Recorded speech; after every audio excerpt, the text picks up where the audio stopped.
Hello दोस्तों, कैसे हो आप सब। Welcome back to my YouTube channel Bhagat Singh online solution. दोस्तों, आज मैं आपके लिए एक वीडियो लेकर आया हूं। इस वीडियो में आज मैं आपको बताऊंगा कि आप एसएसआर या एमआर का फॉर्म कैसे भर सकते हैं। लास्ट वीडियो में मैंने आपको बताया था कि last date for submission of application is extended. इसका मतलब है कि आपकी डेट जो इसकी लास्ट पहले थी वो बढ़ गई है और अब आप अपना फॉर्म भर सकते हैं 5 जून 2024 तक। आज मैं आपको ये फॉर्म भरने का ही पूरा तरीका बताने वाला हूं। इसके नीचे आप यहां पर देखेंगे नोटिफिकेशन लिखी हुई है। आप हिंदी और इंग्लिश दोनों में ये नोटिफिकेशन देख सकते हैं। आप यहां पर देख सकते हैं कि ये नोटिफिकेशन मैंने एसएसआर के लिए खोली हुई है। यहाँ पर मैं आपको बता दूं कि आप 10+2 with mathematics and physics pass out होने चाहिए और 50% कम से कम आपकी प्रतिशत होनी चाहिए। उसके बाद नीचे यहाँ पर आप देख सकते हैं कि अगर आपका जन्म 1 नवंबर 2003 से 30 अप्रैल 2007 के बीच हुआ है तो आप इस फॉर्म को भर सकते हैं। उसके बाद आपको मैं एक चीज़ और बता दूं, यहाँ पर आप देख सकते हैं अप्लाई करने का जो फॉर्म का तरीका है। यहाँ पर मैं आपको फोटोग्राफ की डिटेल बता देता हूँ। यहाँ पर लिखा हुआ है कि कलर फोटो होना चाहिए। 24 अप्रैल से पहले का फोटो नहीं चलेगा, उसके बाद का फोटो होना चाहिए। साइज जो है इसका 10 से 50 KB के बीच होना चाहिए। लाइट बैकग्राउंड होना चाहिए। और उसके बाद यहाँ पर लिखा हुआ है कि फोटो में आप स्लेट लेंगे और स्लेट पर आप व्हाइट चौक से अपना नाम लिखेंगे। उसके नीचे डेट ऑफ फोटोग्राफ लिखेंगे, उसे आप यहाँ पर अपलोड करेंगे। उसके बाद नीचे आप देख सकते हैं लाइव फोटोग्राफ की डिटेल भी लिखी हुई है। ऐसे ही मैं आपको दिखा दूं, यहाँ पर ये एमआर की नोटिफिकेशन है। इसमें आप देख सकते हैं कि candidate must have passed matriculation examination with minimum 50% marks. इसका मतलब है कि आपकी 10th पास आउट होनी आवश्यक है और टोटल परसेंटेज 50% कम से कम होनी चाहिए। उसके बाद यहाँ पर मैं आपको एज बता दूं कि 1 नवंबर 2003 से 30 अप्रैल 2007 के बीच का अगर आपकी डेट ऑफ बर्थ है तो आप इस फॉर्म को अप्लाई कर सकते हैं। फोटोग्राफ की डिटेल इसमें भी सेम है। उसके बाद मैं आपको बता दूं कि आप किस तरह से ये फॉर्म भर सकते हैं। आप अपना फॉर्म भरने के लिए क्लिक करेंगे साइड में जो रजिस्टर लिखा हुआ है इस पे। उसके बाद यहाँ पर आप अपनी एक ईमेल डालेंगे, यहाँ पर मोबाइल नंबर डालेंगे, यहाँ पर आप अपना नाम डालेंगे, यहाँ पर नेशनलिटी डालेंगे, यहाँ पर ये कैप्चा कोड भरेंगे और रजिस्टर पर क्लिक करेंगे। दोस्तों, यहाँ पर अपनी ईमेल और मोबाइल नंबर आपको वो डालना है जो आपके पास एक्टिव हो। जैसे ही आप रजिस्टर पर क्लिक करेंगे तो यहाँ पर आपको ये डिटेल्स दिखा दी जाएंगी। आप एक बार इसे चेक कर लेंगे क्योंकि ये दोबारा चेंज नहीं हो सकती। अगर आपने एक बार सबमिट कर दिया तो इसे आप चेंज नहीं कर सकते। चेक करने के बाद आप ओके पर क्लिक करेंगे। उसके बाद यहाँ पर आप देख सकते हैं एक मैसेज लिखा आ गया है। इसका मतलब है कि आपकी ईमेल आईडी पर एक कंफर्मेशन लिंक भेजा गया है। उस पर आप क्लिक करेंगे और अपनी ईमेल आईडी को वेरीफाई करेंगे। यहाँ पर आप देख सकते हैं, यहाँ पर मैंने अपनी ईमेल आईडी खोल ली है। यहाँ पर लिखा हुआ है click here to confirm your email. इस पर आप क्लिक करेंगे। क्लिक करने के बाद आप यहाँ पर इस पेज पर आ जाएंगे। यहाँ पर लिखा हुआ है your email has been successfully verify. इसका मतलब है कि आपकी ईमेल आईडी वेरीफाई हो चुकी है। अब आप यहाँ पर ये कैप्चा कोड डालेंगे और जनरेट ओटीपी पर क्लिक करेंगे। ओटीपी आपके नंबर पर भेज दी गई है। अब आप यहाँ पर अपनी ओटीपी डालेंगे और यहाँ पर आप एक पासवर्ड बनाएंगे। आपको कैसा पासवर्ड बनाना है आप डिस्प्ले पर देख रहे होंगे।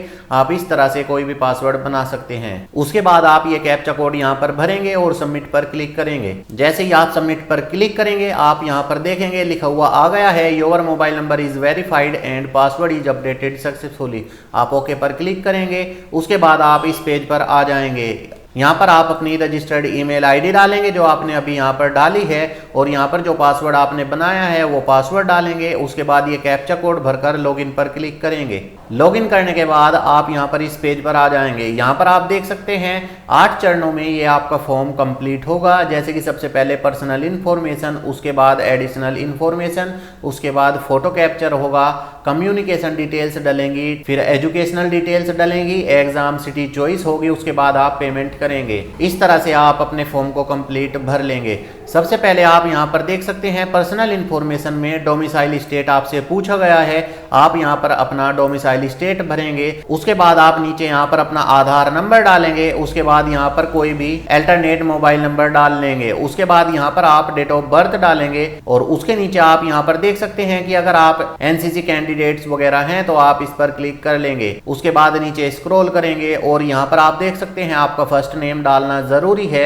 मिडल नेम अगर है तो आप डाल सकते हैं, अगर लास्ट नेम है तो आप यहाँ पर लास्ट नेम डालेंगे। उसके बाद आप अपने यहाँ पर पेरेंट्स का नाम डालेंगे। उसके बाद यहाँ पर आप जेंडर सिलेक्ट करेंगे। गार्जियन नेम को आप खाली भी छोड़ सकते हैं। उसके बाद आइडेंटिफिकेशन मार्क आप यहाँ पर डालेंगे। आपको चोट या तिल का निशान कोई भी होगा तो आप यहाँ पर डाल सकते हैं। अगर कोई भी आइडेंटिफिकेशन मार्क नहीं है तो आप यहाँ पर नो मार्क दोनों कॉलमों में लिख देंगे। उसके बाद मैरिटल स्टेटस पर क्लिक करके आप यहाँ पर अपना स्टेटस देंगे।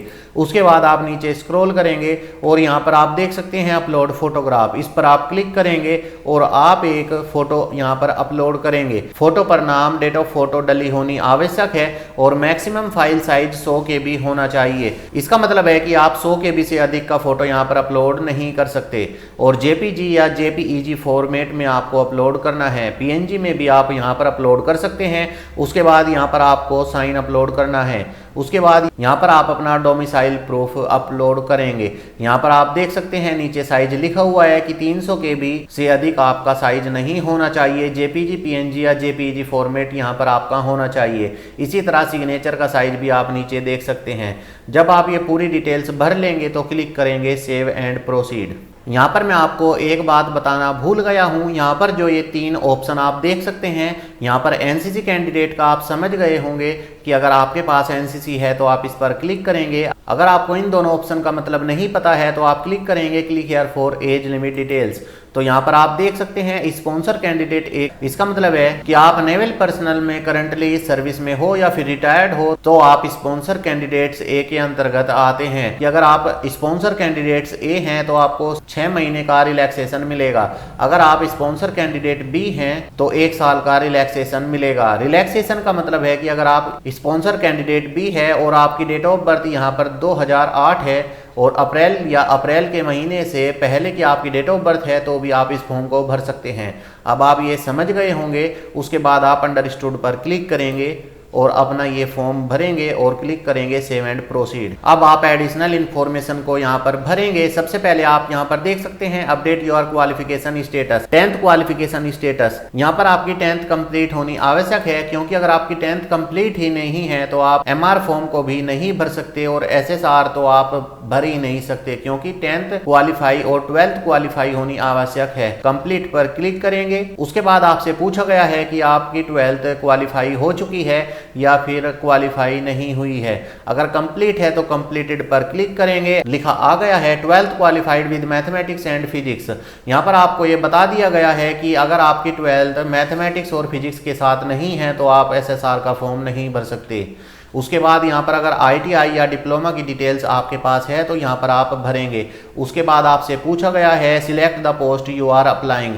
अगर आप SSR का भी फॉर्म भरना चाहते हैं तो यस पर क्लिक करेंगे, अन्यथा नो पर क्लिक करेंगे। अगर आप MR का फॉर्म भरना चाहते हैं तो यस पर क्लिक करेंगे, अन्यथा नो पर क्लिक करेंगे। जैसे कि हम मान के चलते हैं कि दोनों फॉर्म भरना चाहते हैं तो हम दोनों पर क्लिक कर लेते हैं। उसके बाद आपसे पूछा गया है कि क्या आप स्पॉन्सर्ड कैंडिडेट हैं, तो अगर आप हैं तो यस पर क्लिक करेंगे, अगर आप नहीं हैं तो नो पर क्लिक करेंगे।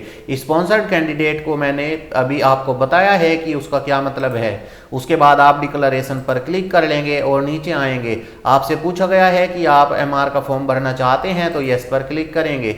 उसके बाद आपसे पूछा गया है choose your MR branch preference. आपको पता ही होगा कि यहाँ पर 3 ब्रांचेज आपको MR में दी गई है। इन तीनों में आपको जो भी प्रेफरेंस के आधार पर रखनी है उस पर आप क्लिक कर लेंगे। उसके बाद यहाँ पर आप देख सकते हैं, अगर मान के चलिए आपको प्रेफरेंस सिर्फ 2 डालनी है या 1 डालनी है तो बाकी में आप यहाँ पर डाल सकते हैं नो प्रेफरेंस। उसके बाद आपसे पूछा गया है कि क्या आप स्पॉन्सर्ड कैंडिडेट हो, तो अगर हो तो यस पर क्लिक करेंगे, अन्यथा नो पर क्लिक करेंगे।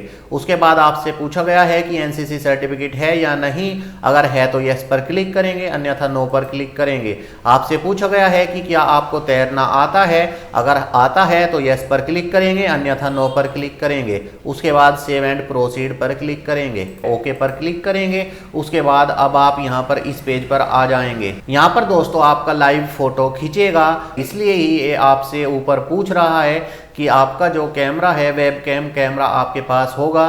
अगर आप फ़ोन से फॉर्म भर रहे हैं तो आपके फ़ोन का कैमरा यहाँ पर काम करेगा। तो अगर आप फ़ोन से भर रहे हैं तो अगर आपसे अलाउ पर क्लिक करने के लिए मांगता है तो आप अलाउ पर क्लिक कर लेंगे। अगर कंप्यूटर से भर रहे हैं तो भी आप अलाउ पर क्लिक कर लेंगे। जैसे ही आप अलाउ पर क्लिक करेंगे तो आप यहाँ पर देख सकते हैं कि आपका कैमरा यहाँ पर ऑन हो गया है। आप कैमरे के सामने अपना फेस रखेंगे और आप अपना फोटो यहाँ पर खींचेंगे। यहाँ पर आप देख सकते हैं आपको click here to capture photo 1 और 1 से लेकर 4 तक फोटो आपको लेने हैं। इसका मतलब है कि यहाँ पर आपको 4 फोटो अपलोड करने हैं। जैसे ही आप कैमरे के सामने यहाँ पर आएंगे तो कैमरे के सामने आने के बाद आप यहाँ पर क्लिक करेंगे click here to capture photo 1। उसके बाद इसी तरह से बाकी पर भी क्लिक कर लेंगे और क्लिक करेंगे validate and save. Validate and save पर क्लिक करने के बाद आप ऊपर स्क्रॉल करेंगे और आप यहाँ पर क्लिक करेंगे कम्युनिकेशन डिटेल्स। अब आप कम्युनिकेशन डिटेल्स में यहाँ पर अपना एड्रेस डालेंगे। अगर आपका कम्युनिकेशन एड्रेस में परमानेंट एड्रेस और कोरस्पोंडेंस एड्रेस सेम है तो आप इस पर क्लिक कर लेंगे। क्लिक करने के बाद आपका ऊपर जो एड्रेस होगा वो यहाँ पर फिल हो जाएगा और क्लिक करेंगे सेव एंड प्रोसीड। यहाँ पर आप नीचे देख सकते हैं मैक्सिमम टोटल मार्क। यहाँ पर आपसे पूछा गया है कि इंग्लिश में आप के मैक्सिमम मार्क्स कितने हैं। इसका मतलब है कि आपके इंग्लिश में कितने में से मार्क्स आए हैं। जैसे कि 100 में से आए हैं तो 100 डाल लेंगे। इसी तरह से यहाँ पर लैंग्वेज, जैसे कि आप मान के चलिए किसी अदर स्टेट से हैं तो यहाँ पर आपकी लैंग्वेज हिंदी की बजाय कोई और भी हो सकती है। अगर आपकी यहाँ पर परसेंटेज 50% से कम रहती है तो आप इस फॉर्म को नहीं भर सकते। उसके बाद यहाँ पर आप 10th मार्कशीट का सीरियल नंबर डालेंगे। उसके बाद यहाँ पर आप अपना बोर्ड चूज करेंगे। उसके बाद यहाँ पर पूछा गया है state where school institution located. इसका मतलब है कि आपका स्कूल या इंस्टीट्यूशन किस स्टेट में है वो आप यहाँ पर डाल लेंगे। इसका मतलब है कि कौन सा स्टेट आपका एग्जाम करवाता है। मान के चलिए आप सीबीएसई बोर्ड से हैं तो उसका स्टेट आपका हो सकता है कि आप यूपी में पढ़ रहे हैं लेकिन उसका स्टेट कंडक्ट जो एग्जाम करवाता है वो है न्यू दिल्ली। तो आप यहाँ पर न्यू दिल्ली डालेंगे। उसके बाद स्कूल इंस्टीट्यूशन नेम डालेंगे और यहाँ पर क्लिक करेंगे और अपनी यहाँ पर 10th की मार्कशीट अपलोड करेंगे। उसके बाद आप सेव एंड प्रोसीड पर क्लिक करेंगे। जैसे ही आप सेव एंड प्रोसीड पर क्लिक करेंगे तो अब आप 12th क्वालिफिकेशन के सेक्शन में आ जाएंगे। यहाँ पर आप इसी तरह से अपनी क्वालिफिकेशन डिटेल्स डालेंगे जैसे आपने अभी पीछे 10th की डिटेल डाली है और क्लिक करेंगे save 12th marksheet details and proceed. यहाँ पर मैं आपको बता दूं कि 12th की और 10th की मार्कशीट आपको 300 KB तक PDF में अपलोड करनी है। उसके बाद आप यहाँ पर इस पेज पर आ जाएंगे। यहाँ पर एग्जाम सिटी चॉइस आपको डालनी है कि आप कहां पर एग्जाम देना चाहते हैं। तो सबसे पहले आप यहां पर स्टेट को चूज करेंगे कि आप किस स्टेट में अपना सेंटर डालना चाहते हैं। जैसे कि हम यूपी से डालना चाहते हैं तो यूपी सिलेक्ट कर लेते हैं। यहां पर सिटी में आप अपनी सिटी डाल सकते हैं। उसके बाद सेकंड एग्जाम सेंटर प्रेफरेंस में आप अपने अकॉर्डिंग डाल लेंगे और यहाँ पर सिटी को चूज कर लेंगे। सेंटर प्रेफरेंस नंबर 3 में अपनी यहाँ पर डिटेल डालेंगे और जब आप ये सभी डिटेल्स यहाँ पर डाल लेंगे क्लिक करेंगे सेव एंड प्रोसीड। ओके पर क्लिक करेंगे। आप यहाँ पर इस पेज पर आ जाएंगे। यहाँ पर आप दोस्तों नीचे देख सकते हैं कि एग्जामिनेशन फीस आपसे 550 रुपये ली जा रही है। इस पर GST लगाने के बाद आपके 649 रुपये हो चुके हैं। MR और SSR के दोनों फॉर्म्स की यहाँ पर टोटल फीस आपकी 1298 रुपये हो गई है। यहाँ पर अपना अमाउंट पे करेंगे। यहाँ पर आप देख सकते हैं कि यहाँ पर आप 4 तरह से अपनी पेमेंट कर सकते हैं। क्रेडिट या डेबिट कार्ड से कर सकते हैं, नेट बैंकिंग से कर सकते हैं, UPI से कर सकते हैं और अगर आप QR कोड के जरिए अपनी पेमेंट करना चाहते हैं तो आप इस पर क्लिक करेंगे और अब आप यहाँ पर क्लिक करके भीम UPI पर क्लिक करेंगे और मेक पेमेंट फॉर 1298 पर क्लिक करेंगे। जैसे ही आप अपनी यहाँ पर पेमेंट सक्सेस कर लेंगे आपका यहाँ पर फॉर्म सबमिट हो जाएगा। अगर आपको फॉर्म भरने का ये तरीका पूरा समझ आ गया है और आपका कोई दोस्त है जिसे भी ये फॉर्म भरना है तो उसको आप ये वीडियो शेयर कर दीजिएगा और चैनल को सब्सक्राइब करना मत भूलना और वीडियो को लाइक भी कर दीजिएगा।